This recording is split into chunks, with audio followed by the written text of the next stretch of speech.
سورۃ الفجر صبح، یہ قرآن کریم کی سورت نمبر 89 ہے۔ یہ مکی سورت مشرکین قریش کو تنبیہ کرنے کے لیے نازل ہوئی کہ عاد، سمود اور فرعون پر آنے والے عذاب ان پر بھی آ سکتے ہیں، کیونکہ وہ بھی ان لوگوں کی مثال ہیں جو خوشحالی میں ناشکری اور مصیبت میں بے صبری کرتے تھے۔ پہلا حصہ ان بدعنوان قوموں کے بارے میں ہے جو ہم سے پہلے تھیں اور اللہ نے ان کا کیا حشر کیا۔ دوسرا حصہ ان لوگوں کے لیے بری خبر کا ذکر کرتا ہے جو اللہ اور اس کی نشانیوں کا انکار کرتے ہیں۔ تیسرا حصہ ان مومنوں کے لیے خوشخبری کا ذکر کرتا ہے جو اللہ پر ایمان رکھتے ہیں۔ سورت کی ابتدا اللہ اپنی 4 تخلیقات کی قسم کھا کر کرتے ہیں۔ والفجر، صبح کی روشنی کی قسم، ولیال عشر، اور 10 راتوں کی قسم۔ یہاں ذوالحجہ کے مہینے کے پہلے 10 دنوں کا حوالہ دے رہے ہیں جب مسلمان حج ادا کرتے ہیں یا مکہ کی زیارت کرتے ہیں۔ والشفع والوتر، اور جفت اور طاق کی قسم، واللیل اذا یسر، اور رات کی قسم جب وہ جانے لگے۔ پھر اللہ ایک سوال پوچھتے ہیں، هل فی ذلک قسم لذی حجر، کیا یہ قسم سب عقل رکھنے والوں کے لیے کافی نہیں ہے؟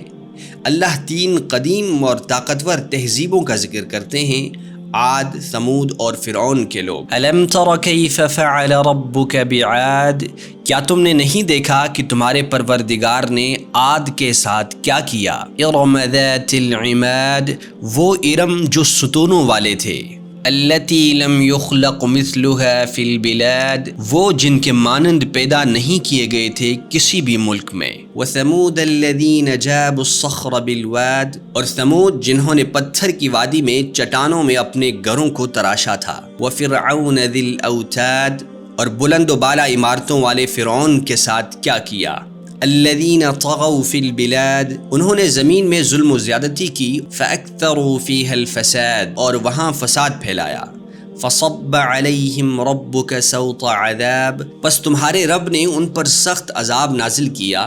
ان ربک لبالمرصاد، بے شک تمہارا رب پوری طرح متوجہ ہے۔ یہ آنے والی ہر قوم کے لیے انتباہ ہے کہ اللہ ہر چیز دیکھتا ہے اور اپنے طریقے سے ان کے ظلم و فساد پر عذاب دے سکتا ہے۔ سورت کے دوسرے حصے میں اللہ تعالیٰ ان لوگوں کو بری خبر سناتے ہیں جو اس کی نشانیوں اور نعمتوں کا انکار کرتے ہیں۔ اللہ لوگوں کو 2 طریقوں سے آزما سکتا ہے، یا تو اپنی مہربانی اور نعمتوں کے ذریعے، پھر وہ کہنے لگیں گے میرے رب نے مجھے صحیح طور پر عزت دی ہے، یا ان کی روزی کو محدود کر کے، پھر وہ کہنے لگیں گے میرے رب نے مجھے بلا وجہ رسوا کیا ہے۔ اللہ ناشکرے اور بے ایمان لوگوں کے اعمال کی مثالیں پیش کرتے ہیں، جیسے یتیموں کا خیال نہ رکھنے والے، غریبوں کو کھانا کھلانے کی ترغیب نہ دینے والے، دوسروں کی وراثت لالچ سے چھیننے والے، اور اپنی دولت سے اس قدر محبت کرنا کہ دوسروں کے ساتھ بانٹنے کو تیار نہ ہو۔ اللہ پھر قیامت کے دن اس سب کا خاتمہ کرنے کا وعدہ کرتے ہیں۔